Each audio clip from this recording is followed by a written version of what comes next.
Good evening and Super good. good evening, everyone, and welcome to tonight's edition of Pitt's Analysis, the Week 4 edition from yours truly, Jackson Johnson and Austin Williams from Sports Talk with Austin, as we will be going over our takes on our analysis on Week 4 of the 2025 college football season. And as the title states, is Texas Tech or Utah the class of the Big 12? Well, tune in to find out. All right, here on Pitt's Analysis. And let me tell you something, folks. You're going to be in for a wild ride. How you doing today, good buddy? I'm doing pretty good, Jackson. Happy Wednesday. Happy hump day to everyone. And it's a fun week, Jackson. Week 4. We got some headline games we're going to talk about. Texas Tech going to Salt Lake City. Big noon kickoff will be there, so a big spotlight for both teams. Indiana, Illinois on NBC Saturday night. College game day will be there from Florida, Miami, which we'll get to that. I know Jackson will have a few things to say. Louisville's back in action this week. Bama's on a bye week, so Jackson can just sit and watch. And we've got plenty of games to talk about. Before we do, though, we've got some things that maybe we should have covered a little sooner, but Brent Pry and Deshaun Foster are gone. They're no more. They're complete. They were both fired Sunday, both of them were from UCLA and Virginia Tech. And here in just a second, I will pull up the details of the firings. But Jackson, we talked about it Saturday night, and we both kind of expressed how they were on really, really thin ice. But is this shocking that they're both gone at the same time? No, the fact is, like, the moment Virginia Tech got ass blasted by Vanderbilt and got smacked off the face of the earth by Old Dominion, and by the way, they got shut out in the second half against Vanderbilt, shut out in the first half against Old Dominion, and then allowed a field goal. So therefore, they allowed 65 straight points, not even scoring a field goal, touchdown. They don't even have a safety. That's bad. Mm-hmm. And they're supposed to be scary as hell at home at nighttime. Nobody's intimidated by Virginia Tech with Brent Pry. They're crap. They're complete garbage. It's hell in a handbasket for Virginia Tech. Like that. That's what experiencing. You want to know what experiencing hell is? UCLA Northwestern on September 27th. That's like the ultimate punishment for football fans right there. That's another one right there. But with Brent, we'll get to UCLA in a sec. But Virginia Tech with Brent Pry has just been a complete mess, a complete disaster. It's just like they're not the Frank Beamer Virginia Tech era. It's not that. You don't see it. You don't feel it. Whereas, like, with Justin Fuentes, they were mid, but then they were disastrous under Pry. Not good. They were hell this season. They were disastrous. But now, like, the coaching candidates, I believe they're going to be shooting for Virginia Tech. And you're going to be really shocked by this one, Austin. Michael Vick from Norfolk. And it's not so much coaching experience. It's because of the fact they want to bring back. You ever hear the song "A Party Like It's 1999"? Well, yes. I could see Virginia Tech wanting to party like it's 1999 because Michael Vick was the definition of 1999 in college football. Yeah, they got blasted by Florida State in the Sugar Bowl, but still, though, when you think of Virginia Tech greatness, Michael Vick is the first name you think of. And do you know how much television exposure Virginia Tech would get? You know, like how they're like randomly putting Colorado on Saturday night. They're putting them on primetime because of Coach Prime and the fact that you have North Carolina randomly having Bill Belichick on Saturday, which I know that's going to happen with North Carolina Clemson. They're going to like put it in some prime spot, some way, shape, or form. Oh, agreed, Steve. He's not doing so hot at Norfolk State, but I think they're gonna Oh, be thinking about, like, ticket sales, and I can tell you, Michael Vick, coach at Virginia Tech, will make a lot of money for the university. That is for sure. Then you go to so here, real fast, Jackson, while we're on Brent Pry here, just so people get an idea, I know we're a little late, but this is all confirmed. Just ignore the playing part. I know we're a little late to the party, but pardon us on that. We'll do better next time. But as you see, Jackson, he only had a $6 million buyout. So Virginia Tech and Ascension Jackson really didn't have to pay him that much to get rid of him. They were like, here, 6 million, have fun. And that's surprising, Jackson. Normally, like I figured his buyout Jackson was 15, 20 million.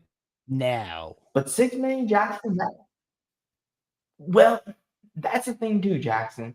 It's just $6 million is not a big buyout if we really think about it in this day and age.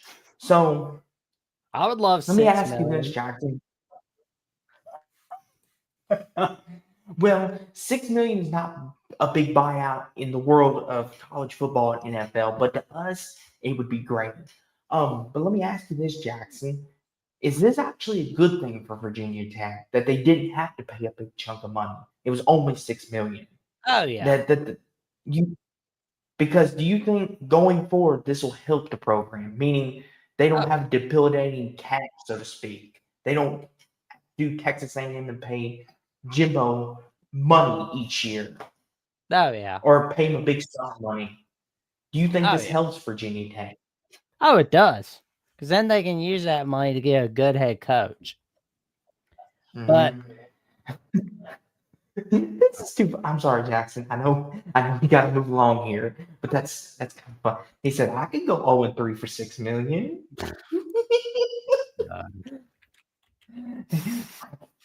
I could do that for um, 2 million. Oh my gosh! But man, I'm that, in the wrong. I may have chosen the wrong gig. I'm just kidding. but in all seriousness, though, oh, Troy B's a simple man. He said, 50K would work for me." Hey, listen, but in all seriousness, though, for Virginia Tech, though, Jackson, like you said, you threw out Michael Vick. I could see it. It's his alma mater. That's where he played college ball at. And he Mhm. even mentions he does love Virginia Tech. I could see Eddie Royal, too, Jackson, Who? as well. Eddie Royal. Eddie Royal. He played at Virginia Tech, too. He was a former Chargers receiver. He talks glowingly about Virginia Tech. I could see him maybe get offered the job. Now, do I think he will? I don't know. But I will say this, Jackson. Virginia Tech's in a whole lot better state than the next team we're about ready to talk about here in a minute, and that's UCLA. But I would much, here's a I'd great much rather guy. go Well, ahead. here's one guy Virginia Tech really needs to get, and this would be my top guy if I want to win for the short term and the long term. Bob Mm-hmm. Chesney at James Madison. Mm-hmm. I would Yes. be gunning for that man. I've been shouting his name from the lungs since the start of this season, throughout the offseason. I have been on his name like there was no freaking tomorrow from the jump. Like, Yes. especially after James Madison smacked North Carolina last year. I have been watching him Mm-hmm. like a daggone bloodhound. So I'm like, Mm-hmm. like kind of like how teams used to be getting head coach from Boise State. Hell, I want guys from James Madison. Because I want Mm-hmm. winners. Bob Chesney is a winner, my friends, Yes. And and he that's the doesn't thing have too, to Jackson. move out of state too. Here's the thing too, Jackson. The thing about this too is Virginia Tech's a good program to go to. That's the thing for whoever gets this job next, whether it's like you mentioned now, Chesney or Vic, they're going into a very good program, Jackson. Like historically wise, Virginia Tech, Jackson, Enter the Sandman. I mean, Jackson, what is the famous thing when Virginia Tech has a night game? We always say it's hell for the team that's going to play them at night, and that's not going to change. Especially if they start winning again. Look out, Virginia Tech might make some noise in the ACC, and I mean that with all sincerity. So whoever gets this job, this is a good job to have. Now, as for UCLA though, Jackson, ugh, I'll let you start. What do you think I wouldn't about want to go there. UCLA? Oh, they got the beach. They got the beach. They got the poontang. There's poontang everywhere. There's Margaritaville everywhere. Yeah, I mean, you get to go wasted away again in Margaritaville. Yeah, but you lose. You get ass blasted by New Mexico. How's that? How's that for the beach? How's that? Does nothing. And you got incompetent board of regents. The athletic director's a dumbass who is hired by other dumbasses. Honestly, I would not want to coach Mm-hmm. there. I mean, you talk about Rutgers, being the team that was the hellhole for the Big Ten. Maryland was the hellhole. Well, guess what?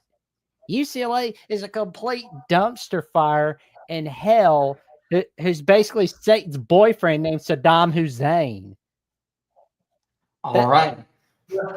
Here's the thing, that's what too, they are. They're Jackson. complete hell. They're trash. Jackson, to bring it back around. Come on, I'm going to bring us back around. See, Jackson already went off the rail tonight. Here's the thing, I don't envy the next person that's going to take this job, and here's why. Like you said, all the surroundings. But here's the fact, Jackson, and it's been true for years. Years, Jackson, is they don't care about football that much. No. Chip Kelly tried to get them to care. They still didn't care. And here's the thing, too, Jackson. They have those one or two great years in there where they go 9-3, 10-2 in the Pac when they win in the Pac-12, and it gets some excitement for that year. But then they followed up with like a 7-5, 6-6 year. So Jackson, whoever the next head coach is, I feel bad for them because they're going into a lose-lose situation. You're in LA where there's the Lakers, the Clippers, the Dodgers, the Rams, the Chargers, USC across the road. I feel bad for them. They're in a no-win situation. Like I said, I would much rather take the Virginia Tech job than I would this one. Oh man, it was so funny. I was watching a little bit of Buckeyes Live today with Mark Rogers and Steve Hellwagon, Tony German, and Kevin Nitt, which it was like, Tony German was like hearing it. I don't know how the conversation happened, but it was like somebody was like, "Oh, well, you want to go to LA for the beach?" But it's like, yeah, I don't care. The beach is everywhere. The beach is in Florida. The beach is in LA. That's a poor reason to be going to UCLA. I mean, like my God. I mean, And to Steve's point, Jackson, he says, I'm not buying that off. The people just don't want to show up for a loser. Nobody does. They're a thing, complete though, total loser in college football. And here's the thing, too, Jackson, that falls on the leadership, the AD, and the coaching staff. Here's the thing, you want to make UCLA a destination?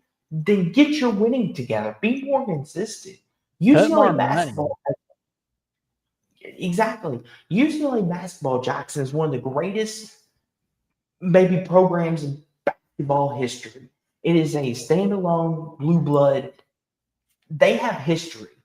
Jackson, if they can just get their football together, if they can get that together, Jackson, UCLA will be revered as one of the greatest programs, all-around programs in history. They will be mentioned with a lot of great programs. Like it's when you talk about the all-arounds. But UCLA doesn't give a dang about football. And that, to your point, Stephen, that falls on the AD and the coaching staff. You wanted people to show up for a winner? Well, make them care.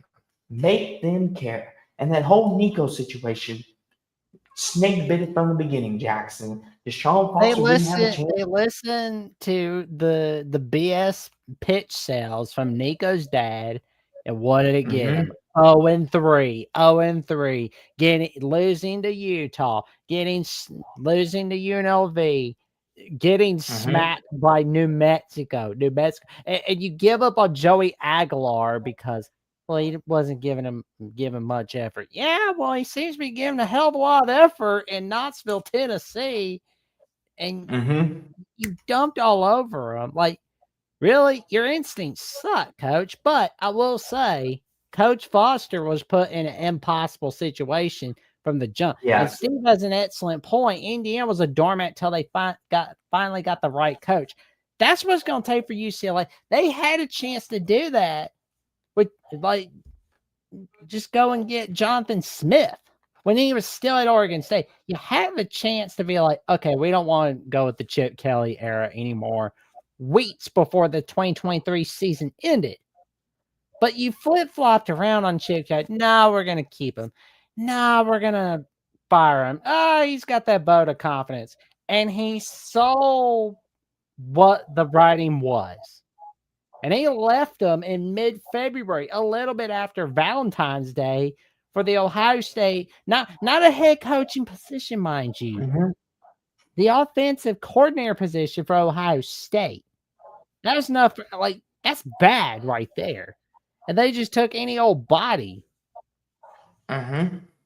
Yes. And that's the thing too, Jackson. UCLA needs to find a winner. That's what they need to find. They need to find that guy. So let me ask you in the chat, who would be the ideal candidate to take this job over? And whoever does, God bless them, because they're gonna need it. Who would be the ideal candidate? We thought of a couple for Virginia Tech. I Let's think see. Virginia Tech's gonna be in a better situation because at least they have some competency at their not just at like the department above.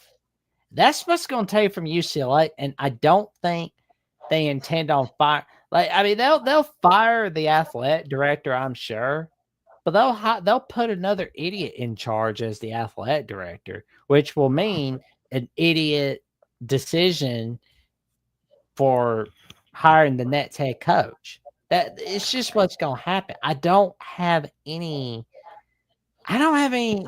positivity for UCLA at the moment. I'm not And expecting them to have a stretch to where Indiana is going with Kurt Cinetti, but I'm just not seeing anything good come out for UCLA as of right now. With the people that are in place, who did he mhm. want to he'll stoke out and die on the field if he's at UCLA. I'm trying to think, Jackson, who would be a good candidate? So there's Maybe not that Dan many out there. Lynn, the USC defensive coordinator. I mean, would Clay Helton, would he want to come back to the No, California side from Georgia Southern? no, Would he want to give no, another? Wait, you don't think he would? no, You don't think he'd be like, let me see what no. I can He's do with happy at UCLA? Georgia Southern. Like win I'm enough trying and to think. nobody. Yeah, I mean it's like Jackson, there really aren't that many attractive bidders out there for UCLA. They might I have mean I the hear ideal like bid. Clark Lee from Vanderbilt because he's got UCLA roots. But the thing is, I would stay at Vandy honestly if I'm Clark Lee. Brent Mm-hmm. Brennan played at UCLA, but he's at Arizona right now. Yeah, I don't think So he would want to do that.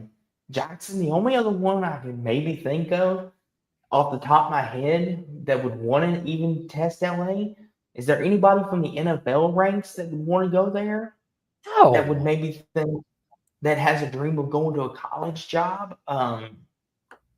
Jackson, no, would Mike McCarthy be interested? no. He's not that desperate. Okay, okay.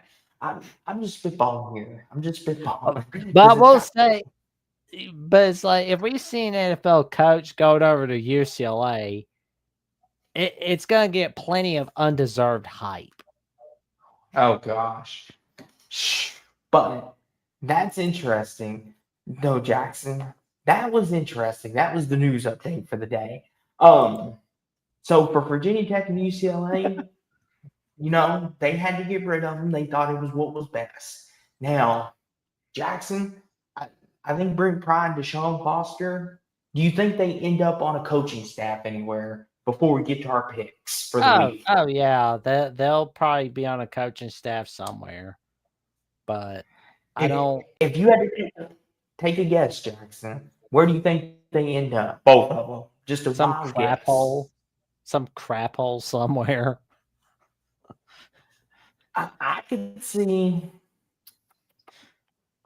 Let's see here. Let me change the banner because we got to get this right. I could see maybe Deshaun Foster, maybe being somewhere like maybe he'll go somewhere in the California area. Maybe he'll be on the coaching staff in Cal, for all we know.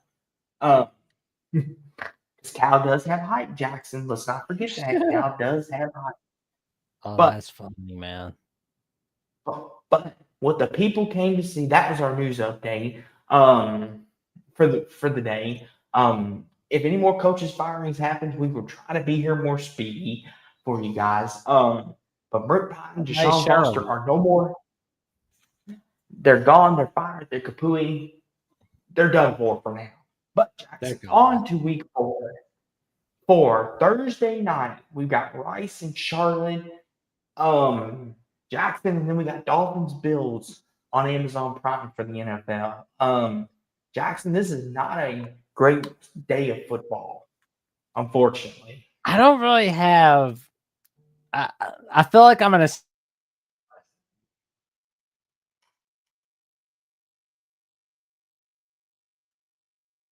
Uh-oh. Did I freeze or did Jackson?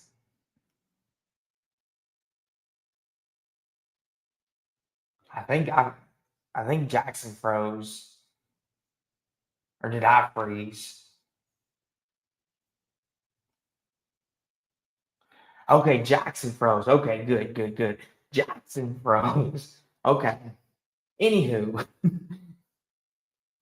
tell us a joke, Austin. Okay, BB. What do you get when a cow? What do you get when a cow makes music? You get music. Anywho, that's a joke. Rice, Charlotte, and you got the Bills, Dolphins. It's one of them Thursday nights where you're just kind of Jackson, let it go. Music. Um, why did the Crow win an Emmy? Because he was outstanding in his field. This is where the laughing track would come in. I'm back. Compare froze on me tonight. Ugh. Okay. I Normally think it's I me, think it got a little tired of me talking about Deshaun Foster. My bad. but anywho, Jackson, to this, I was told to tell the people jokes. That's okay. The awkward The silence. show must go on. But anywho, Jackson, Rice, Charlotte, and then you got the Bills, Dolphins, and then I feel are you I gonna feel like watch you're either gonna one of them? see something. I feel like the last few times I've seen Dolphins on Prime Video, it's been something not ending well with Tua. Like I'm just like I'm not gonna watch Dolphins. I'm gonna try not to watch Dolphins Bills. Okay, Rice, Charlotte, Jackson. Do you want to give a prediction or just let it go? No. Um, Tulsa, Oklahoma State, Jackson on Friday. Do the Pokes bounce back? They're only 12.5-point favorites. Does Mike Gundy bounce back on a Friday night? Yes. Oklahoma State wins 35-13. I'll go 34-7. I think they come back with a vengeance and beat up on their cupcake. Jackson, the Friday night on Fox, 8 p.m. Iowa, Rutgers, 8 p.m. Friday on Fox. And Iowa is a 2.5-point favorite. And Jackson, this is a blackout in Piscataway. This is interesting, Jackson, for a couple different reasons. It's Shiano versus Ferentz, two of the winningest coaches all time in their program's history. Ferentz, who's the winningest Team coach in history. Um, but Jackson Piscataway at night is a very different thing to deal with. Rutgers Agreed. has quietly one of the best environments in college football. Their fans show up, and it's very underrated. If you ever watch a Rutgers game at night, they do show up to support their Scarlet Knights. But Jackson, the question is for this game, who do you trust more, Iowa's defense or Rutgers offense? Honestly, I'm gonna put a little more trust in Rutgers offense at the moment, especially when it's home in Piscataway, where it's the home of Tony Soprano. Yes, Piscataway. Yes.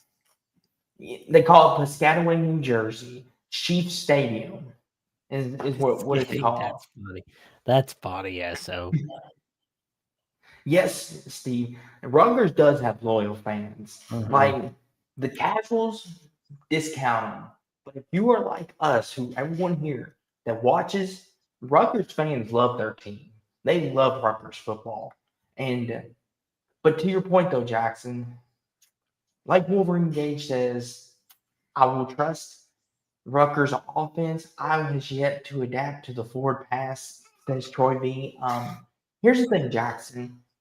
Rutgers played Miami, Ohio. They played Ohio and Norfolk State. Rutgers, I mean, Rutgers, yeah, got it right. I'll say something right tonight.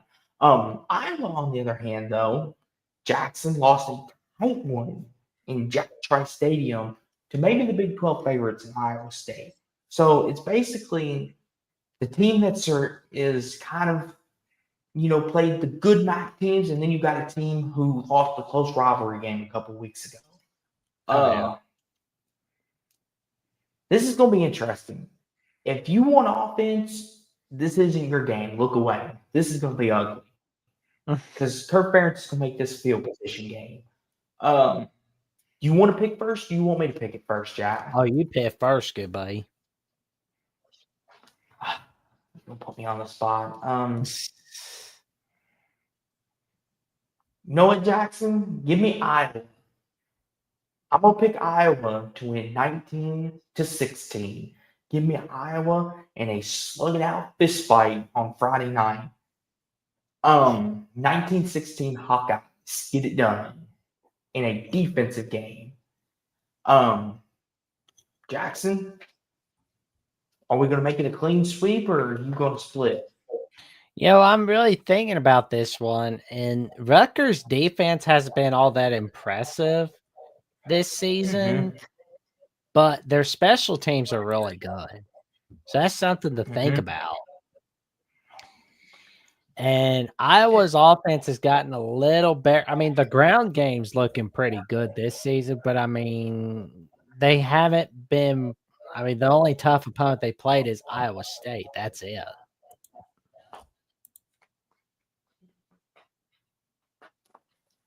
What do you think, though, Jack? Does Iowa's defense create enough turnovers? Because if Iowa's defense can create turnovers, they win this football game. Kirk Ferentz has made a living on doing that. Does he get enough to do that? Is what if it helps make it simpler? I I think think he does. I think Go ahead. Iowa wins this one 24-17 against Rutgers. Okay, we're both picking Iowa. It should be a fun game. I think this should be a fun game, especially if you like defense. But if you don't like defense, then look away. But here's a good one, Jackson. Saturday at noon on Fox, Texas Tech, Utah on Big Noon kickoff. Big Noon will be in Salt Lake City, and Utah is a 3.5 point Oh man. favorite. In Jackson, this is Texas Tech's chance to prove to the world they are for real, and they are here to win the Big 12. They are one of the teams that can win it. Because Jackson, what do you always tell me about Texas Tech? They got a lot of money, but they don't ever show it on the field when it counts. Well, Jackson, they beat Utah I think it'll show you a little something, wouldn't you say? Yeah. I mean, I'm listening to Texas Tech if they win this one. But, Mm-hmm. I mean, if you can beat Mm-hmm. Utah at Rice Eccles, you got me looking for a little bit. Mm-hmm. But you have to show the rest Here, of the season. here's the thing, Jackson. What about the turnaround by Kyle Whittingham in Utah to start 3-0, Jackson? A lot of people were calling for Kyle Whittingham to retire last year. A lot of people were. We're saying maybe it's time for him to retire. And here he is, Jackson, 3-0. Did we maybe count out the old guy too fast? Oh, yeah. No doubt. I mean, here's the thing too, Jack. What's your takeaway on this game? Because these are two teams that you kind of flip on. So I want to hear your take. Well, honestly, I had a little more faith in Utah than I did Texas Tech.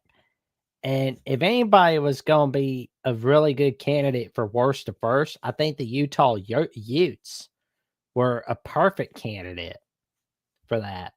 Texas Tech, I was looking at a stat the other day, and under Joey McGuire, they've been 6-12 on the road. And that's not a good look, but if they could win this one, they're showing everybody they're serious about getting in the Big 12 title. Yes, they do, B Bean. Mm-hmm. Yes, they do. But I'm looking at Texas right now. Texas Mm-hmm. Tech right now. I mean, they always have a great passing game. They're 55th Uh-huh. in the red zone offense, and Utah is 102nd in the red zone defense. That's not a good look. But let's look at Utah's offense. Mm-hmm. They're second in the nation in converting third downs, which is 71%. They're 36th in the nation on offense in red zone percentage, but Texas Tech is 12th in red zone defense. Here's the thing with that too, Jackson. Here's the thing with that too. Make sure I went on mute. The thing with this is Jackson, Texas Tech hasn't really played anybody of note yet. We thought maybe Oregon State would be a good test for them, right? Well, it turns out Oregon State is not as good as we all thought they could be. Oregon, the two-pack sucks, man, unfortunately. Well, Jackson, that's the thing. So, how can we really judge Texas Tech? That's the thing. Utah, we thought they were playing a decent UCLA team, and they ran them out of the building. So, how much can we judge them? Well, Um, UCLA's they played UCLA. Oh man, yeah, it's like UCLA's hell, but I've already made my point on that. Yes, you have, and I, we don't need to revisit that. no, because like So at that point it'd be beating a dead horse. But yes, the horse is dead, Jackson. Put the horse in the ground and let it go. Um, but the Oregon horse, State, like you said, has just been not really trash. that I good. mean, they got spanked like Robert De Niro spanking Leonardo DiCaprio in Killers of the Flower Moon by Texas Tech. And Cal basically spanked him first. So, like you Mm-hmm. said, we can't really judge either one of these teams by their non-con game, but we Not can really. judge these teams based off of how they play on Big Noon Kickoff. We can judge Texas Tech, especially by how they play at Rice Eccles Stadium on Big Noon Mm-hmm. Kickoff on Saturday. Yes, and I think with this too, Jackson, is with UCLA and Oregon State being the two name brand teams on their schedule that we thought, okay, we'll kind of get to see what they look like in non-con, and it turns out they both of those teams kind of are like, not so much anymore. If Texas Tech loses by a field goal, I still don't think any less of them. I still think the same I thought of them in the preseason: 7-5, 8-4. Um, like I said, but if they win this game, changes my perspective. But I will say this, Jackson, the game being in Rice Eccles, That's a big home field advantage Oh yeah. for Utah. The altitude in Texas and Texas Tech Jackson, this is their chance. But I don't think they're going to make a point on Saturday. I think Utah at home is a great team, and Kyle Whittingham is out to prove that he's still got a little bit left. Mm-hmm. Give me Utah Saturday, 31-21. Utah wins. 31-21 Utah. I've got the Utah Utes winning 28-20 against Texas Tech on Saturday at mid-noon kickoff. And Steve's got his prediction on Tech and Utah. Let's get the Trojan Fights comment. He says, I'm beginning to hate mid-noon kickoffs. USC with 11 a.m. local time game at Illinois. Yeah, of course. So that's 9 a.m. in California. So I could see why you hate that game at the moment. Mm-hmm. Yes. Me But me and Jackson are personally, both. Mm-hmm. like Go me for it, personally, buddy. I don't care what time a game is. You put it at the butt crack of dawn, I'll keep an eye on it. Then I'll have my But, nap time during the daytime. but me and Jackson are riding with Utah at home. Noon on ABC, Jackson, Arkansas, Memphis, in kind of a sneaky good game. Jackson, Memphis, they're 7.5 point dogs. Arkansas 7.5 point favorites. Does Taylor Green and company bounce back, or does Memphis Jackson make a statement like South Florida did? What do you think? I'll let you pick first. It would not surprise me if Memphis beats Arkansas or upsets them. And I really wouldn't consider it an upset, but Vegas considers it an upset. Yes, a big upset because 7.5 is big. Oh, Arkansas is going to be sitting there thinking a little more about spoiling Notre Dame's playoff chances. Here's the thing, Jackson. It's at Memphis too. That's what scares me. It's a road game, and Memphis Jackson, they have a nice little fan base. Like they're kind of like Rutgers. They're not very big, but they got a nice fan base. And Memphis Jackson is going to be vying for the Group of Five playoff spot. So this could be a marquee win, especially if Arkansas goes on to win 8-9 games. I'll let you pick first, though, Jackson. What are you thinking? Yeah, you got me thinking about Taylor Green and that close loss they had to Ole Miss last week. It was unfortunate, but that's the way it went. And Memphis is looking to have a say in get. Oh hell no! Unless the Big 12's killing itself out of the offing itself out of the playoff race, where it's only the Big 12 champ, and the ACC plays itself out of the playoff race, where it's like only the champ gets in. Which in that case, I don't see that happening. There's basically going to be 3 playoff teams from the ACC, from what it looks like. There's going to be the 4 usual. Let's see. Yeah, I mean the Big 10 SC get it. The Big 12 champ gets in.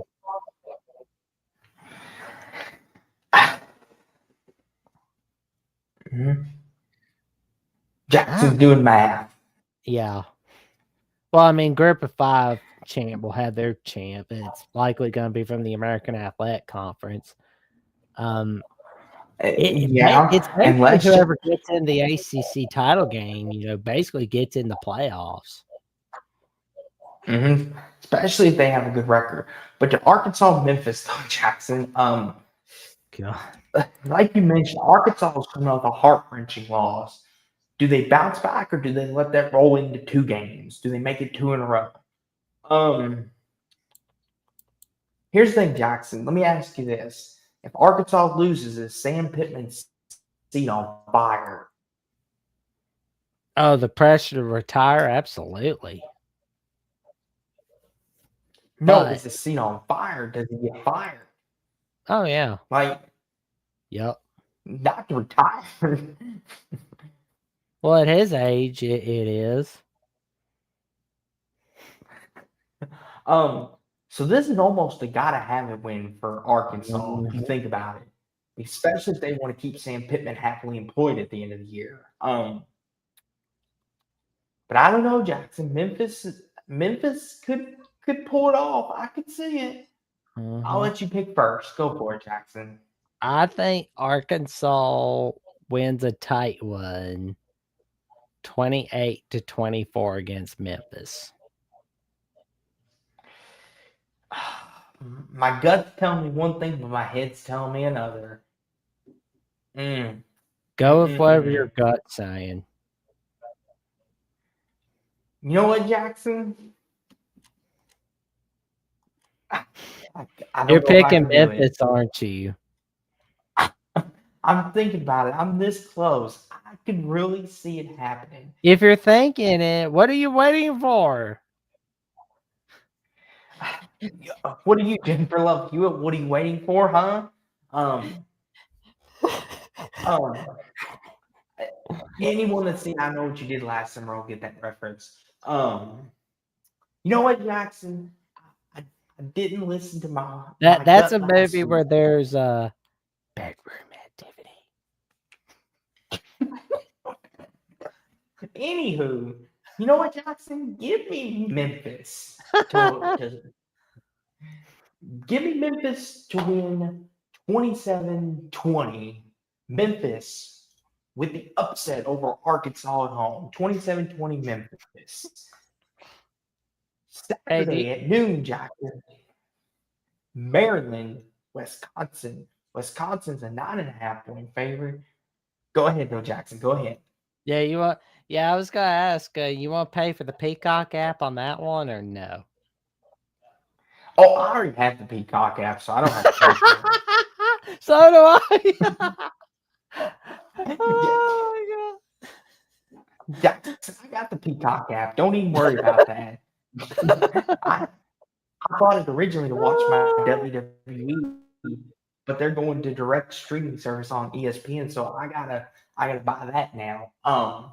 Oh god. I gotta get to that before that's Wisconsin, over. man. Like Danny O'Neal is gonna be stepping up his game against that Maryland defense.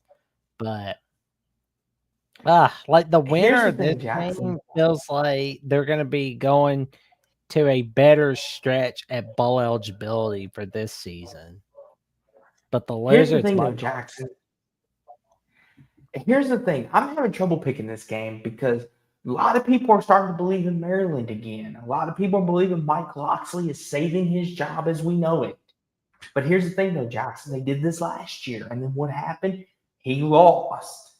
But here's the thing: Wisconsin looks bad right now. They look terrible against Alabama, and then y'all look good, Jackson. But Wisconsin just looked bad. They crapped the bed last weekend against you we all. took it And the easy injury on. bug, take it easy. And the injury bug is hitting Wisconsin. But Jackson, Badger Stadium, the jump around, that's a really good home field advantage. And Vegas is telling us 9.5. So Vegas knows something we don't. What that something is, I don't know. For them to be put 9.5, I figured if Wisconsin was going to be favored, it was going to be by like 3 for the home field. Do I do I trust Mike Locksley or is Luke Fickell going to put a game plan together to beat Maryland? I think Wisconsin gets it done, but it's gonna be Oh, Jackson's it, just taking the reins. He's like, I'll pick first. I was going to pick first, but go ahead. yeah, I think Wisconsin wins this one in a 24-14 victory.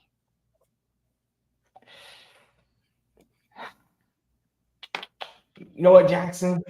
Give me Maryland. I'll take the Terps. Give me Maryland. I feel like this is gonna be an ugly one. 20-17 Maryland. Give me the Terps to win and Oh, jump that around. happens. You're probably gonna see something like that happening. Yeah, I know, right?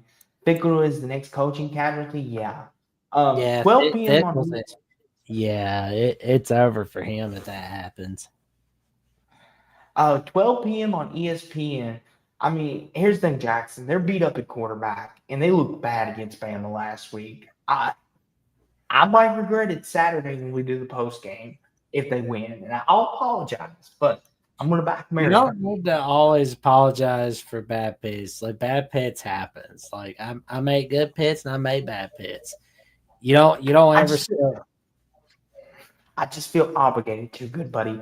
12 p.m. ESPN, Syracuse, Clemson. Clemson's a 16.5-point favorite. Jackson, God. is it Jackson? Here's the thing. Clemson owns Syracuse. Does that end Saturday? No, but it's gonna be a low scoring game. Okay. 16.5, that's a lot because Clemson looks rough right That's now. too They high. I mean, I know it's home field advantage, but it's too damn high. Here's the thing, Jackson. Clemson looks bad right now. They got no run game. The O-line can't protect Cade. They got no pass game. Their offense looks anemic. But their defense, Jackson, is holding up great.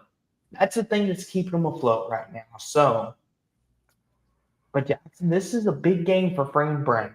If he can go to Death Valley and beat Clemson, which is something that Kent is very rarely done under Dabo Swinney, would be a big landmark win for the Qs. But Clemson has owned this game. It doesn't matter if the score is 31-7. Clemson finds a way to win somehow. 16.5 does seem a little steep. But once again, Jackson, Clemson owns this rivalry. And for that, Jackson, I think they continue to own this rivalry. Give me Clemson to beat Syracuse 39-21.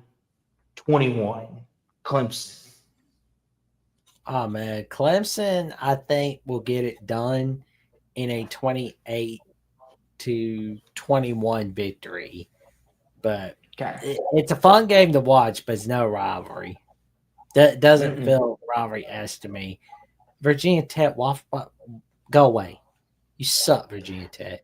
Jackson, well, the reason why we got to talk about this just a little this week is because Brent Pry's gone. Does Virginia Tech win the first game without him? Yes, Virginia Tech wins. Get out, Virginia Tech. Goodness, Jackson. Does Virginia Tech cover the spread? Yes, get out, Virginia Tech. Okay, Jackson's had enough of Virginia Tech. Here we go, Jackson. I don't want to see them unless they're winning. Get out, Virginia Tech. Okay, so on to a Saturday note, noon on ESPN2, SMU TCU for the last edition of the Skillet game, the Iron Skillet game for 2025, at least for right now. As far as we know, there's no more skillets to be played in the future. But that can all change, though. That can all change. SMU TCU meet one more time for the Iron Skillet in 2025. And then after that, the future is very uncertain. TCU is a 6.5-point favorite, Jackson. Yeah. So I'm just kind of looking at this game, and it is pretty sad thinking about how we're not likely to see this game after this year. So it makes me feel pretty sad for my TCU and SMU friends for the future. They can make it work. I mean, I see the schedule openings for 2026 and beyond. Oh crap. SMU has Notre Dame for 2026, Baylor for 2026. Okay, well, they got non-conference openings for 2027 to 2031, and TCU has non-conference openings for 2027 through 2030. No, they got non-conference openings for 2027, 2028, and 2030, but they don't have an opening for 2029. Yeah. So, Jackson, this is really the last game they might play for a while. And with that being the thing, Jackson, this makes it all that more important because Jackson, TCU has looked good. They look good against North Carolina. And here's the thing too, Jackson. TCU's got a run game again. Oh yeah. They look ferocious. They ran the ball on a Bill Belichick defense, Jackson. That doesn't happen. Like, listen, you can discredit Belichick all you want for the dynasty, but the one thing that man knows how to do is build a defense. And if you can run the ball on his defense, you got a good offense. And TCU did that. They demolished it, and they ran the ball again. And Jackson, I'm going to start a campaign right here, right now on the show. Put it in the chat, put it on Twitter, put it on Instagram. Tag Josh Hoover for Heisman. I'm Josh Hoover for Heisman. Well, you Because gotta tell the cute cashier at Publix as well. yes, Jackson, he's balling. Last year, Jackson, towards the back end of the season and the first 2 games this year, he's balling. He's playing incredible football. But Jackson, SMU though, Rhett Lashley and the Mustangs, Jackson, they look like themselves again. But this isn't TCU though. Let me be being so seriously, Austin. Yes, seriously, Bean. Josh, who's I see There's how there's always a cute cashier at a Publix everywhere. That I can personally guarantee. yes, but I'm being dead serious with y'all. Josh Huseman and Josh Hoover. I think not a lot of people want to talk about it, but he's in the race for the Heisman candidate. He's playing like one. I'm being dead serious. I'm being dead serious with you all, and his play backs it up. We're gonna look back on this in a couple weeks, and you're gonna be like, "Dang, Austin, you know, you got it going on." What? It gonna be nothing. Y'all doubt me, but listen here. I take risks. Who said Florida was going 8-4? They went 8-5. Me right here. So, anywho, SMU, TCU, Florida. I mean not TCU, Florida. Dadgummit. SMU, TCU. Yeah, Austin. I'm sure we'll be saying that. Listen here, Bean. I understand he's not from your mighty Gators, but get over it. Anywho, we're going off the rails here. Yeah, we are. We're not going to make it under our 2 hours. Jackson's going to fire me. No, I'm not. Jackson, what do you think? Who's your pick? Well, TCU is giving up 9 yards per passing play, which is 123rd in the nation, which is not good. But SMU's 15th in passing yards for the season. That's pretty good for TCU. I mean, for SMU. And I'm looking at the stats on 3rd down conversion. And I mean, this is going to be a high scoring game right here. TCU, here we go. 18th in passing yards for a season. SMU is much worse. They're allowing they're 134th in the nation in passing yards allowed per game. So I'm thinking this is going to be a high scoring game. And yeah, we're going over 64.5. I mean, if you want to add something to your parlay this week, add TCU SMU going over 64.5. Because that's gonna happen. It will happen. 1-2 says TCU make a statement win, quote me. I can see it. TCU's playing really good football. But what do you think, Jackson? Since this is one of your favorite rivalries, give me your prediction. I'm gonna say SMU in a 38-35 victory from Kevin Jennings and friends. You know what, Jackson? Give me TCU 42-40. Give me the Horned Frogs in a high-scoring shootout. Hoovie and company get it done late. Bowling Green, Louisville. There you go. Talk about your boys, good buddy. Let's go. Uh, 25.5. I mean, it's a steep. I mean, Bowling Green Jackson. They played Penn State close. I think last year or the year before. They've been known to play bigger opponents, especially on the road, better than anybody within their group range, so to speak. Eddie George will be on the sideline, obviously, because he's the coach. But uh, here's the thing, Jackson. This is kind of a rivalry game because they're both from Kentucky. They're on the borders of one another. I think we will win because we've had 2 weeks to prepare. But 25.5, Jackson, I don't know if we cover. I'll say we win 38-24. I don't think we cover. Oh, dude, have some more confidence, man. It's gonna be a 28-10 victory over Bowling Green.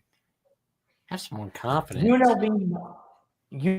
UNLV Miami, Ohio, Jackson. Does Dan Mullen start 4-0? Or does Miami, Ohio pull off the upset? Yes. UNLV wins. Do they cover? Yes. Do they cover? 28-17. I'll go 34-24. I say they cover. North Texas Army. Does North Army Texas wins. start 4-0? Army wins. Yep, Army wins. Go away, North Texas. Does South Florida bounce back? Yes, go away, South Carolina State. Does Tennessee bounce back? Yes, go. Yeah, I don't want to see you torture an Alabama team. So, bye-bye, Tennessee. I mean, Trent Dilfer's on the sideline. If that makes I any don't difference. care. I don't care. That's not enough. Go away, Tennessee, UAB. I don't want to watch that game. Jackson. Okay, that's a game I like. Oregon State. Although, what's happening to it after this season is the question. Jackson, does Oregon cover? Let's not waste our time on this. Does Oregon cover? You know what? Yeah, I mean, Oregon is. Nah, that's just going to be a bad beat you see on Scott Van Pelt, where it's going to be Oregon winning 42-10. I'll go Oregon 37-13. I think they'll beat them up, and then they'll be nice. Does Florida State cover, Jackson? Real fast. Yeah, go away, Florida State, Kansas State. Yeah, Florida State's gonna win 69-6. Go away, Florida State, Kansas State.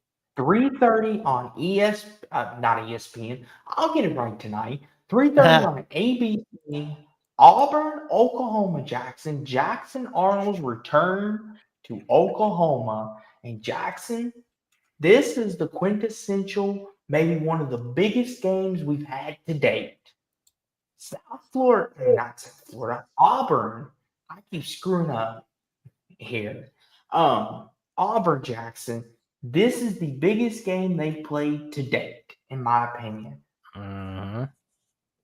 Hugh Freeze and company want to prove that they are legit, that Auburn is back to being Auburn, that they can contend in the SEC. But they're going up against a resurging Oklahoma team who Vegas has as a 6.5-point favorite. It's in Boomer Sooner land, and Jackson Norman is not a place to be messed with. But let me ask you this, Jackson. Does Jackson Arnold come back home and beat his Sooners, or is Brent Venables and John Mateer on a roll right now? Nah, Brent Venables knows how Jackson Arnold works. So Oklahoma is going to be beating the Auburn Tigers in a 28-13 fashion. Like Small Town Republic says, OU wins, Auburn's DBs might be in trouble. Yeah. Jackson Arnold, he's looked good so far, but he's coming back home against his old team. And sometimes that is enough motivation. But going to Norman, Going to Norman, that is definitely not an easy task. I think Brent Venables gives him heck. I think this is Brady Belichick 2.0 when Brady came back to New England. I think Venables is gonna mess with Arnold a little bit. That's an insult to Brady and Belichick. I didn't know what else to compare it to. Steve says 28-24 Auburn overall. Okay, see, here's the thing. We can't count this, Jackson. He's doing it off his non-eligible Michigan. Steve, that's invalid. Give me a better reason. Give me a better reason. Jackson, mark his pick out. He gets no points regardless because that's just wrong. Give me Oklahoma to win.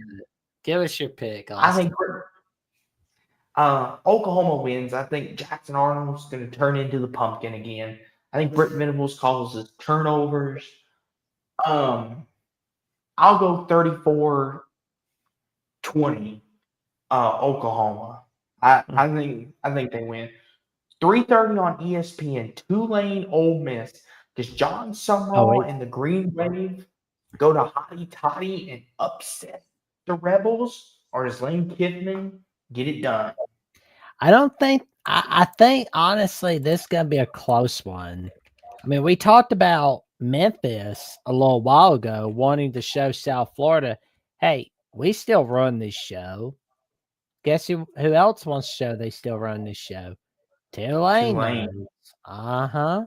And they're going to want to get things rocking and rolling. They want to make sure that they're getting things all set for the rest of the season. And I'm looking at the stats for Ole Miss and Tulane. So far, I've seen Ole Miss. Oh, man. Oh, my God. Tulane's been allowing a lot of passing yards throughout the season.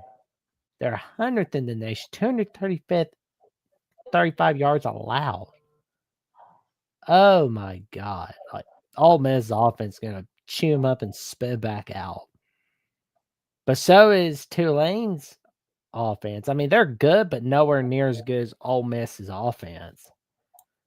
But Ole Miss defense, 117th in run defense, and oh my God, yeah, that's bad. You better not look like that against LSU.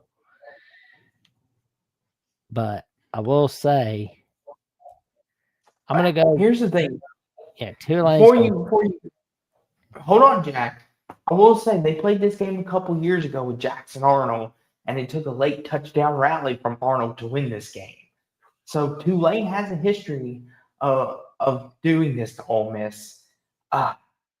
And what's the quarterback situation looking like for Ole Miss? Is it going to be Timberland or is it going to be Simmons that gets the start? Who knows? But honestly, it's a better position than where they were before last week. But it just feels like a closer game than experts have it. Yes, and like 1-2 said, this is an under-the-radar game to watch. I know every eyeball's going to be on this game down here that we're about ready to get to.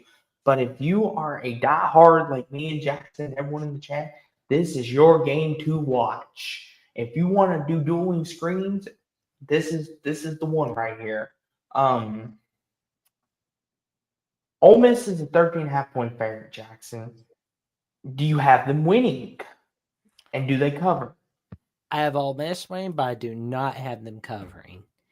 This is going to be a 35-31 victory over Tulane. Give me Ole Miss 27-24. They win it on a field goal at the end. See, Austin's way nicer than me. I'm not that nice compared to him, man. Some of these games, I'll chew up like a chicken nugget. 3:30 p.m. Jackson, CBS and Paramount Plus, Michigan, Nebraska. Michigan is a 1.5 favorite. Oh boy, Nebraska fans are not gonna like that. But Jackson, you want to talk about something, Jackson? let's talk about Mr. Matt Rule, good buddy. You told me at the beginning of the year he's wiping that stench off that big red Yes. color there. And you told me Nebraska in year 3 under Matt Rule will be doing fabulous work. And Jackson, if he wins this game Saturday, is there still a spot on the Matt Rule and Nebraska hype train? Is it too late to jump on? No. There's always room in the Okay, Matt good. Rule hype train. Good. Because Jackson, I'll be sitting right next to you on the bus if they win Saturday. Because Jackson, I am loving what he's doing at Nebraska. And I've seen what he's Nebraska doing, has Jackson. dealt with a 28-game losing streak against ranked opponents. But you want to know what I believe? That Hold ends on, on. Jackson. Hold on. But I'll Hold get on, to it. though. We'll pick here in a second, but Michigan's a point and a half favorite. They're going to Nebraska. Here's the thing, Jackson. What do you think of Bryce Underwood to start the year? Let's start there first. I truly want your thought. Like, be honest and open. What do you think of Bryce Young? Good, I bad, think or he's you still in the great. middle? I think he's great. But I will tell you, if you put enough pressure on Bryce Young, it's going to get ugly for the rest of Michigan. Jackson, Michigan run game been a little spotty so far this year. The defense, Jackson, is not the defense that we once knew. They can definitely be beat down the field. And Jackson, here's the thing. This comes down to who wins the trenches Saturday. This is another one of them who wins the trenches game. Because Nebraska loves to run the ball. Michigan loves to run the ball. Whoever can run the ball the best will win this football game. And whichever quarterback does not make a mistake will win. And with that being said, though, Jackson, I'll let you pick first. I think I know where you're going, but give me your thoughts and give me your pick. Who you got winning Saturday? The way I look at it, if you can put a ton of pressure on Bryce Underwood, that's going to help you. And that's all you really have to do is make sure you put enough pressure on Bryce Underwood. If you do that, you're going to be good to go. I think this Nebraska defense can get it under control. Because like we saw against Cincinnati, they finally won a close one, right? They can finally win close games. And I think Saturday on ABC will be the day where we finally see them end the misery against top 25 teams. Not to cut you off, buddy. CBS, get the network right. Yeah, CBS. I was like, I hope I didn't say like another net. Like, good grief! It's like, oh my god, like Brad Ness is gonna be like excited. Yes. And everyone in Lincoln, Nebraska is gonna be happy.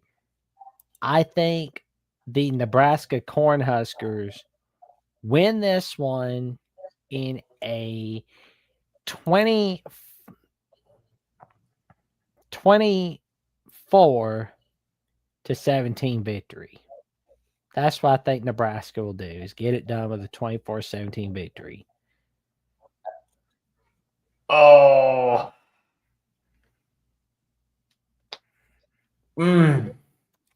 I want to pick Nebraska, but my heart's telling me Michigan's going to find a way to win this game. But my gut's telling me Nebraska. Do I follow my heart on this one, or do I go with my gut? I flipped last week on a couple games, and it cost me.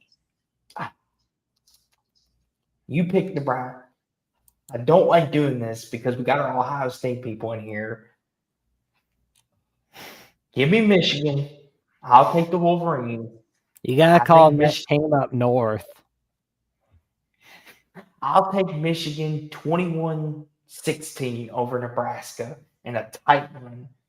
Purdue, Notre Dame at 3:30, Jackson. Jackson made his pick to annoy me. No, I didn't do it to annoy the Buckeye fans. I love you all, and I love that. No, that's our thing, LOL. Oh man, it's kind of like the picking at your sibling thing, where it's like you're doing thing they're doing. And it's like, no, that we can do that, you can. It's like, that's funny. School up Michigan, that's summer transplant. Um, Hey, listen, hummus. I'm a good-hearted guy. I promise. I promise. Like, listen, I'm Cardinal red through and through. Like, if Michigan sucks, I don't care if they win. It sucks when Jackson picked Kentucky. I don't like it, but I respect it. Just respect my pick, please. That's all I ask. Purdue Notre Dame though. Jackson is Notre Dame in jeopardy Saturday. yes. Yes. They have to win this game. It's panic time in South Bend, Indiana. That right there, They're Jackson. not moving. They're going to get kicked out of the A people. They lose to Purdue.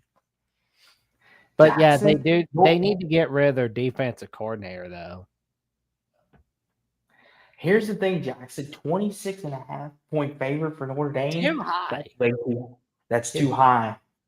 Vegas is going to lose money Saturday. Listen, I get it's Purdue, but Purdue makes a living off this. Jackson, there's a part of me that wants to pick Purdue right now because Notre Dame has shown me nothing to say I will pick them to win this game. Their defense is falling apart at the seams. Their offense, Jackson, is not anywhere near where it needs to be. And Barry Odom, Jackson, he's showing me something. I know it's been against crappy opponents, but maybe he's the guy to fix Purdue. I'll let you pick first, good buddy. Does Notre Dame save their season Saturday? I have to go Notre Dame with a 31-17 victory. Yes. And Troy V says Notre Dame looks lost on D this year. They do. They don't know what they do. But they have to do they're more giving than up a little to save their season, Austin. They have to win out the rest of their season, and they need to hope for the ACC to play itself out of the playoff race and the Big 12 to play itself out of the playoff race. It was something I always tell you. I usually have to say, remember, what do I always tell you? Jackson, your two famous quotes: don't ever put yourself in a position where you need someone to win or lose for you.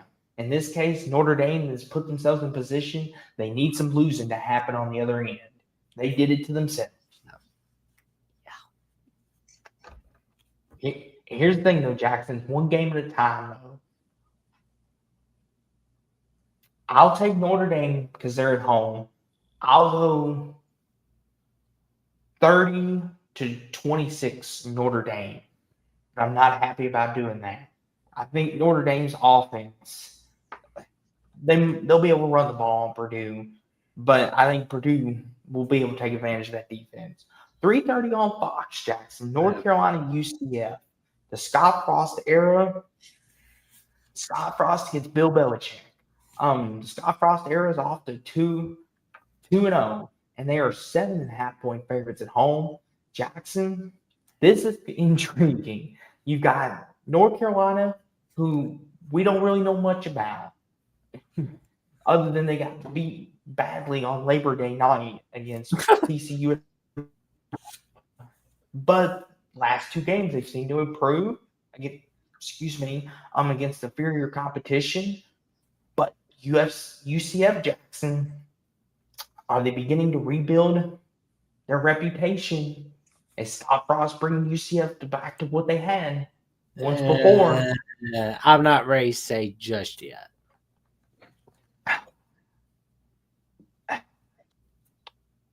Jackson, this is in Central Florida. 7.5's a little steep for me. Do I go with Bill Belichick or do I go with Scott Frost? You go with who? Let me get your opinion. I don't like either one of these teams. Let me get your opinion. I don't like either one of these teams. They're disastrous so far. Uh, I need to know it's more on Central what I'm Florida. seeing by mid to late October from both these teams. It's in Central Florida. I don't I And don't care if it's in I, Timbuktu. I still need to know more about what both these teams are looking like. I mean, not in the way they are 1-2, because I mean it's. I mean these two you'll have to schools park have Jackson. because I don't think they're expecting fighting for bowl eligibility. I I I just do not see Central Florida as a conference contender in the Big 12. Obviously, I want to see if they're good enough to be a bowl team. North Carolina,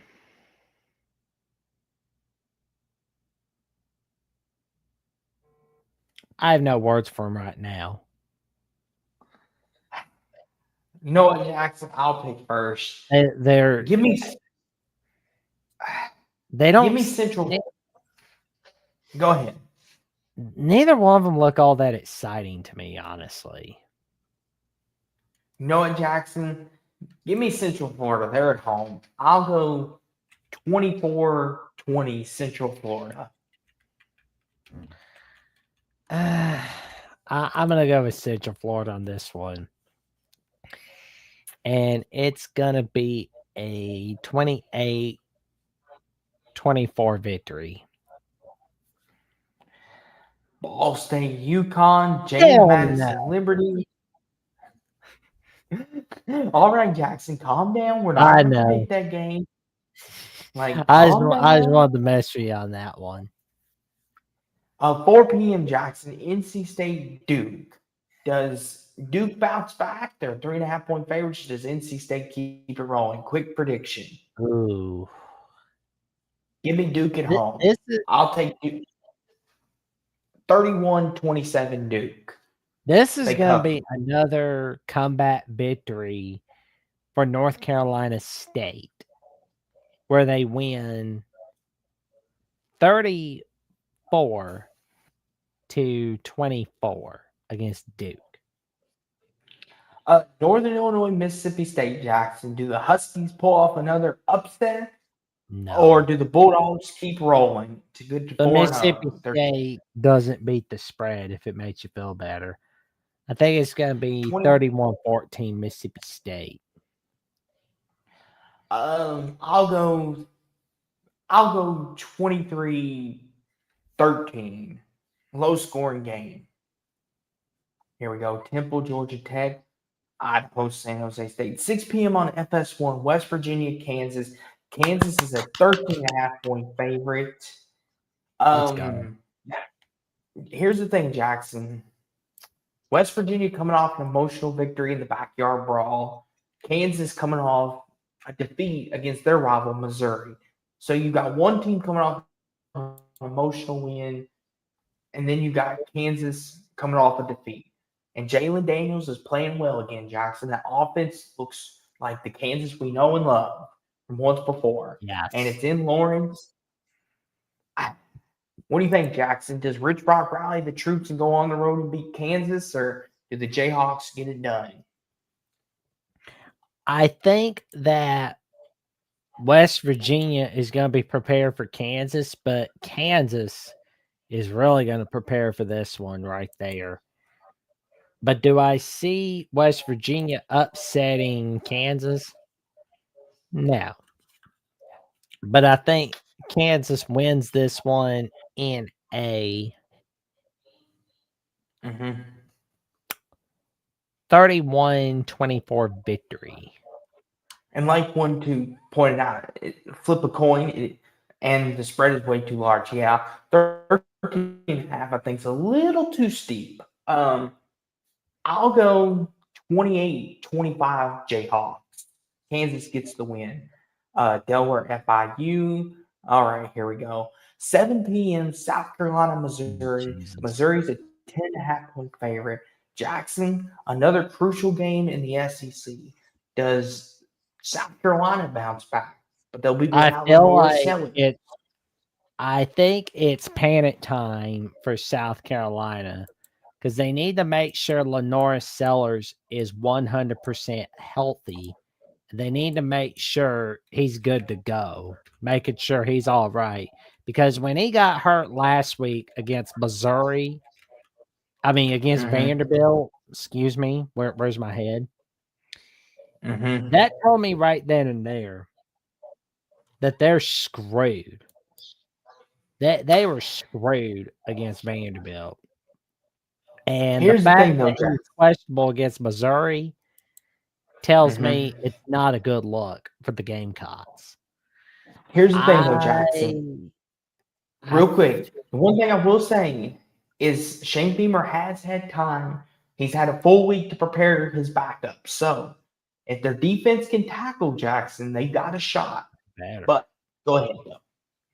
Oh man, they better because I'm gonna tell you right now, Missouri, they're gonna get prepared. They will get prepared.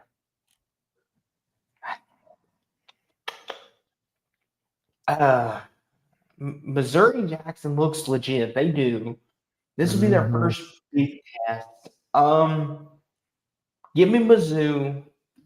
I think Bo Perdula has a shining moment. I'll go 22-17 Missouri at home. What No, about you, Jack? Missouri's gonna beat them by a hell of a lot more than that. It's gonna be 28-13 over South Carolina. So you have them covering. Okay. I don't have them covering.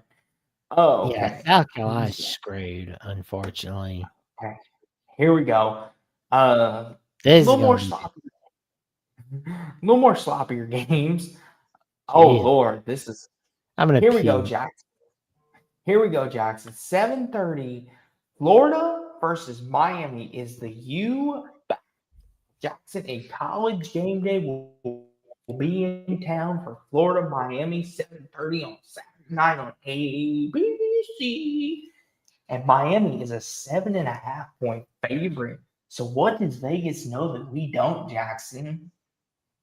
Is it possible, Jackson, that Miami has a hangover? No. Jackson, here's the thing. This right here, Jackson, Billy Napier. If he means to me that you pick Florida, I'm unsubscribing. But Bean, Miami is the real deal. Watch him closely. See, here's the thing. I've been trying to get Jackson on the Miami train because I said after they beat Notre Dame, I thought they were legit. Um, but Jackson just doesn't believe it yet. So Jackson, if Miami wins this game, will they have your attention? I've been paying attention to Miami. But I just want to see if this is one of those games that they shouldn't lose that they wind up losing. Because for some reason, I always see Mario Cristobal teams losing that one game they shouldn't lose. And it's just been not looking good for Florida so far. If they upset the Miami Hurricanes on the road, this saves their season. But if Miami Yes. can win this one, Mm-hmm. they're basically showing everybody we're serious. We're in the natty contention. Although I don't know why they would put this game in college game day though. I get it. You get to see Florida Miami one more time before the next time we see it is I don't know. The next Mm-hmm. so And 1-2, Carson Beck is playing at a whole other level this season. Miami is a contender. Carson Beck Jackson, he has been balling.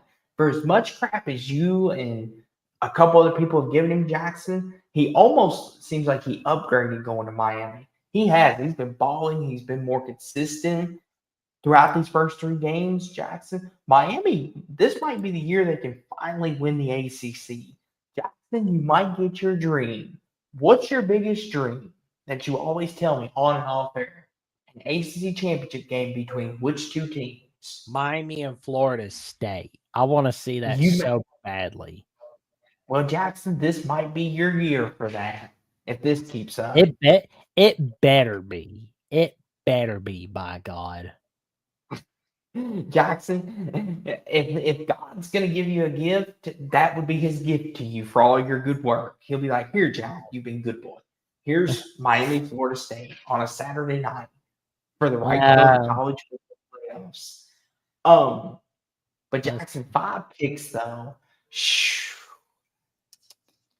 But like you said though, Jackson, Florida needs this for their season. And this could, and Vegas only has it at 7.5, so they know something we don't. no. Jackson, but Bean's really not going to like what I'm about ready to say. Okay. You say it, Austin. Give me Florida to beat Miami. My big upset of the week. Give me Florida 27-24. Give me the Gators. Oh man. I guess Jackson, I just you went for the Genjit. You talked like you were going with Miami, so you went with the Genjitsu tonight. Jackson, for whatever reason, Florida's going to win this game. Watch them; they're going to win it. They are going to win it, and I'm just going to be like, I knew it. I knew it. Florida's going to win because they're going to win. Watch, Billy Napier's going to win this, and it's going to save his job. And Florida fans are going to be happy again. Watch, 27-24 Gators.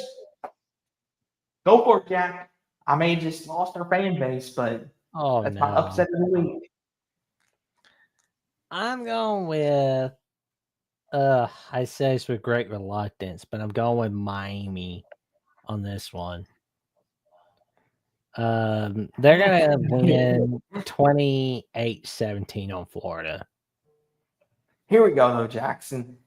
I mean, here's a game that everyone will love. Yes. On 7:30 on NBC and Peacock on Big Ten Saturday night. Illinois, Indiana, and Bloomington. Indiana's a 6.5-point favorite. And here's the thing, Jackson. This right here will damper someone's CFP hopes with a loss. So this is a must-win both ways. What do you think? Honestly, whoever wins this one is basically saying they're going to the playoffs for the 2025 season. Mm-hmm. And they basically make their path easier. But whoever loses this one is in a harder path. Here's the thing, Jackson. Indiana at home. Listen here, guys, real fast. Listen, I am clean and sober. I don't do drugs. I don't smoke. I don't do none of that. I'm clean and sober. I'm straight edge here, guys. There's nothing funny in my cup. I have been watching Miami. I think that was towards me because like I am watching Miami. It's just I'm so used to disappointment from them.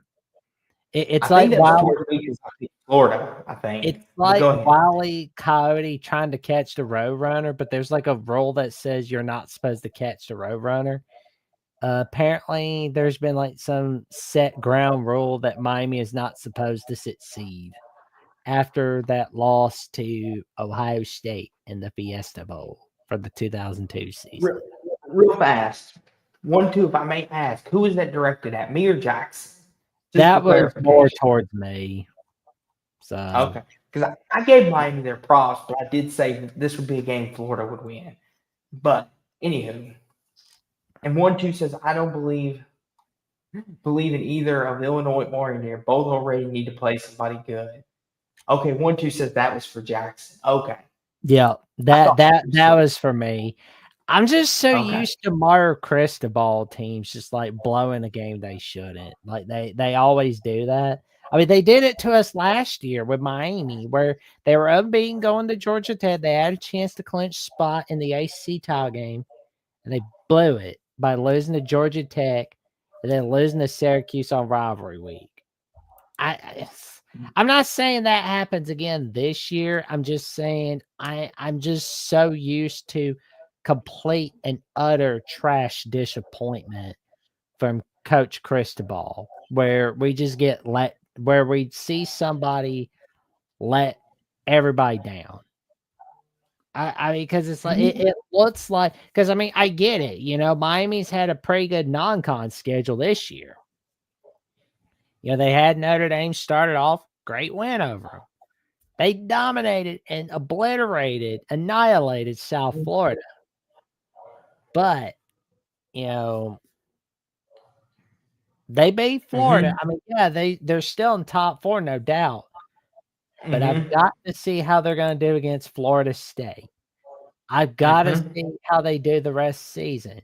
I especially need Mhm. to see how they do at Pitt on rivalry week because here's what happens, boys and girls. Dreams go to die at Pitt. Jackson, and don't even bring up a couple years ago. Oh, still have nightmares about that game. Oh, the tip Mhm. balls in the rain. Oh. Anywho, back to Illinois, Indiana. Jackson, a lot of people are not buying this game. A lot of people in our chat are saying that these are two overrated teams playing. And BB brings up Illinois still has USC, Ohio State, Indiana still has Iowa, Oregon, Penn State. But the reason why we say this is a crucial playoff momentum building game because the loser of this game essentially is going to have an uphill battle. They're going to have to win the rest of those games. The winner of this game will have a little more room to breathe, so to speak. Mhm. But and Steve says both teams are good, not overrated. Okay, Steve thinks they're good, not overrated. Okay. Well, we got Steve stance on that. But who do Oh you think's yeah. gonna win? Does Signetti get a signature win, or does Brent Bielema and Luke Altmaier put Indiana on blast Saturday and announce to the world Illinois is here? I you know I'm torn on this one, honestly. Because on the one hand, but I feel like Illinois is a little more proven, but still though. That's not a good look for Indiana, where they're 72nd in the nation in the red zone. But maybe they're saving their best stuff for the rest of the season. Maybe that's what it is. Indiana's saving their best stuff for the rest of the season. And I'm looking Here's at the thing. Illinois. I mean, they're 59th in passing yards per game. Here's the thing, though, Jackson. I'm picking Illinois. I'm telling you that right now. I'm picking Illinois because Luke Altmaier, Jackson, Illinois, when they go on the road, Jackson, they seem to play better football. Remember a couple years ago, Jackson, when they played Penn State on the road, they only Mhm, lost that game 21-7, and it was a tie ball game with a little under 6 minutes to go. mhm. They went to Duke this year in Durham, which is considered one of the better places to play. And they won that game, and they won it handily in the second half. Luke Altmaier in Illinois love these moments. And Saturday, he's going to have another one. He goes to Bloomington and wins again. Give me Illinois 34-23. You know what? I'm right there with you. Illinois in a 28-24 victory over Indiana. By the way, Google me and Google Austin if that happens. Yes. Yes. We're back in Illinois. Georgia State, Vandy, Jackson. Vandy's 27.5 point Yeah, I favorites. think Do they Vandy gets cover? revenge. Like the fact I'm not even saying get out to this game is good. Yes, Vandy's for real. I'll go 31-14 Vandy. 31-10 Vandy. Okay. 7:30 on CBS. Washington State and Yay, the Apple. Apple Cup. Here we go. Washington is a 20.5 point favorite. Jackson, I know you said the Pac-2 stinks, but this is a rivalry game. It is the Apple Cup. Washington a 20.5 point favorite. Does Washington cover, or do you think it being in Pullman, do the Cougars bounce back? What do you think? I'll let you pick first. I think Washington wins this one, but I have 5 words on Washington covering. No, definitely not. Absolutely not. But I see Mm-hmm. Washington winning a tight one, 20. Well, it's tight going into the fourth quarter, Mm-hmm. but it's 28-13. I mean, Washington's kind of taking it easy on Washington State. And Trojan Fight mentions Washington State got blown out by North Texas.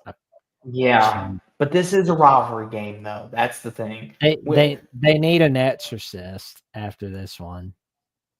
Here's the thing for everyone in the chat. Like, when you play a rivalry game, as we all know, throw the records out the books, throw everyone you play, throw it out the window. Don't count anymore. You're playing your rival. And this game's no different. Rivalry games are something special.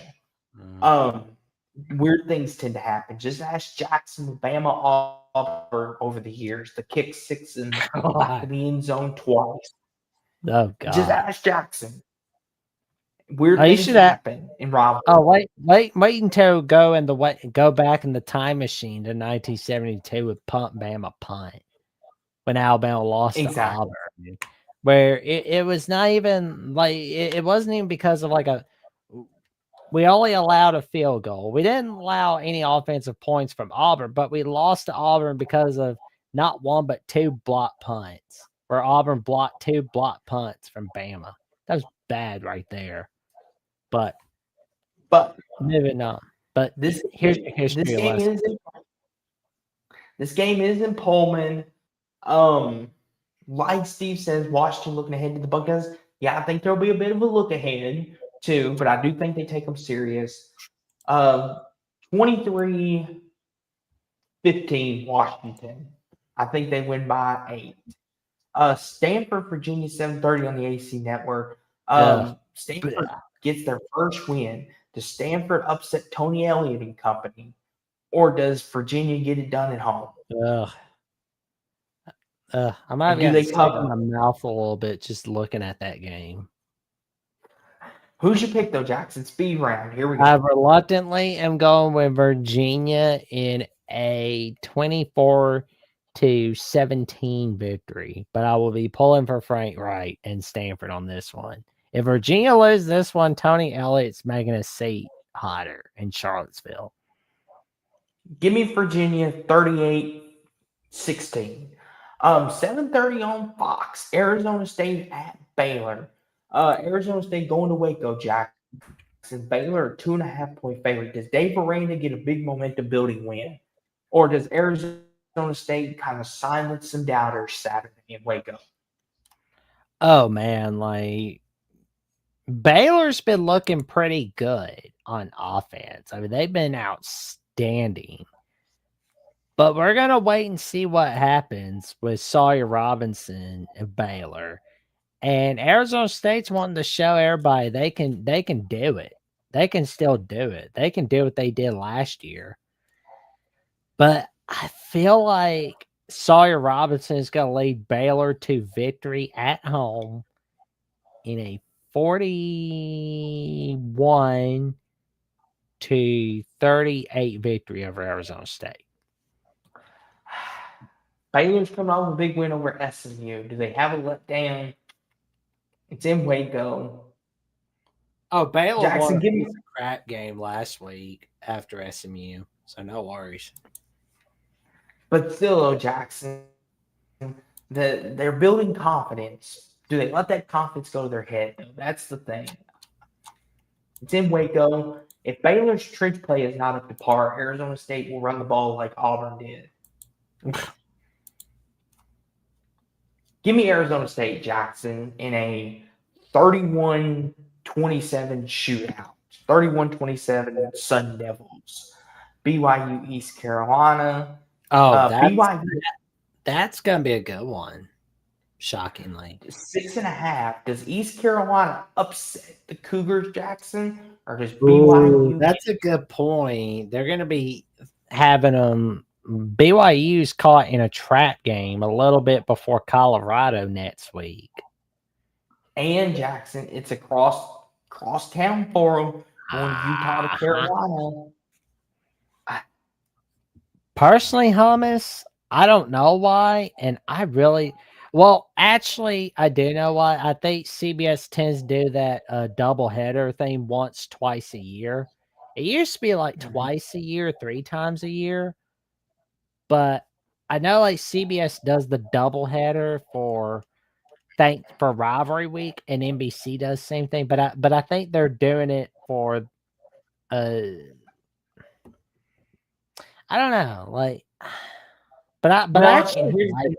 I actually like it. well, Jackson, and two, I think Jackson. I know they typically do this, but I think this year they did it especially to draw people away from ESPN because like Jackson, you notice how they loaded this up, right? How they do the double headers and stuff. They're trying to draw people away from ESPN because ESPN's going to have a big night tonight. I mean, yeah, NBC does it, just not very often. They did it last year, I think, with Rutgers. And Minnesota with Rutgers, Minnesota. Yeah. It's either that or Rutgers, Illinois. It's one of those games. But to this real fast, though, I think BYU wins a tight one, Jack. I think they win 28-26. What do you think? I think BYU is going to win this one in a 31-20 victory. Okay. Southern Miss, Louisiana Tech, LSU will win. Texas will win. Hopefully they cover this time. Okay. Wyoming, Colorado, 10-15, Jack. Colorado, 13.5-point favorites. Does Dion and company get it back, or does Wyoming? Yes. Colorado is going to get it done in a 27-10 victory. 34-30 Colorado in a shootout. Cal, San Diego State, 10:30 on CBS Sports Network. Does Cal Jackson, are they going to go on the road and get the W and start 4-0 in the Jeff Wilcox era, or what do you think? I think Cal is going to get another one. It's going to be a 28-17 victory in San Diego. I'll go 25-17 Cal. 11 p.m. on Fox, Michigan State, USC. 2-3-0 teams, Jackson. USC 17.5-point favorites. Jonathan Smith going across town to play a former Pac-12 opponent. Does that give Michigan State the edge at all, or does USC win at home on a late night game? I think USC wins at late night. I think, the facial expression, I saw that. You're a little nervous for USC. Yeah. Yeah. Jonathan Smith does know USC a little bit. And Michigan State does have a better football team this year. They're a little more grittier, so they might be up for the task. But go ahead. Who are you picking? I think USC is going to win this one 31-14 against Michigan State. Although it will be fun staying up till 1 o'clock in the morning keeping an eye on this game, man. I'll go 34-28 SC in a tight one. In Fresno, Hawaii. But that was week 4. Ladies and gentlemen, that was our week 4 predictions. Jackson, you get to enjoy a bye week this week for Alabama. And it's nice. Trojan fights with Michigan State. Also, USC leads the country in sacks. Oh yeah, that's 8 o'clock. That's 8 p.m. your time, Trojan fight. I forgot for a moment. I'm like, oh, he's gonna step at 1 8. Like, nope, he's not. He's 2 hours behind me, and he's 3 hours behind Austin. Yes, but Jackson, you know what people need, Jackson? If they get bored, here's what they can do. Go to Alabama, the voice of college football, and pick yourself up a wonderful mug today, only $24.99. I know a little expensive, but it'll be well worth it. It'll help support Jackson, Coach Smook, and Jeffrey, Oh, and everything in their endeavors that they do. But Jackson, Alabama's on a bye week this week, so you get to sit back and enjoy the hot tub with the women and relax on your laurels. But Jackson, let the people know where they can find these mugs and t-shirts and hats and what you got going on the channel itself. oh, And it's refreshing too. oh, here we go. Refreshing. Yeah, I've got it right here in the chat for all of you. So you can find the Alabama Voice College Football merch all right here on this link, or you can find it at vocfb/shop.fourthwall.com/Alabama, where you can find Alabama merch on Alabama with the Voice College Football. And let me tell you, you're gonna love it. And if there's some stuff that you see that you want to see but not there, you go to the man Mark Rogers himself. Where if you want to see a voice of college football notebook for each team, which let's be honest, the voice of college football notebooks keep secrets for you. They keep all your hidden desires, your secrets safe. They keep it all safe. And this little and oh man, what do I call it again? The tumbler. That tumbler that Austin is holding right next to me. It stores all your drinks and it does a great job of that. It keeps your water cold, it keeps your coffee warm as you like it. You get everything you need. That I can personally guarantee from me.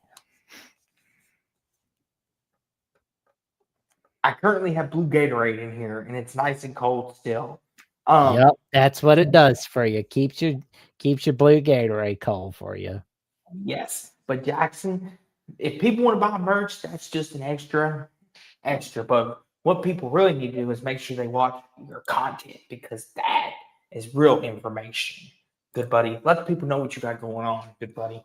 Well, I mean, there's been some stuff going around. I mean, we've got Crimson Tide Live from this week. I did it solo on Monday because my co-star Jeffrey was at work. He got called to a work shift, and Coach Smook had some stuff going on. So I just kind of like, you know what? I'll take one for the team, and I'll be talking about my take on what we need to work on during the bye week. I saw Gene Chizik on AC Network talking about Alabama needs to work on the run game, establish the run game. And I'm like, wait a minute.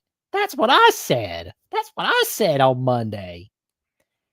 And I talked about the injury report and my take on the week 4 rankings and much, much more. All right there on Alabama with the Voice College Football.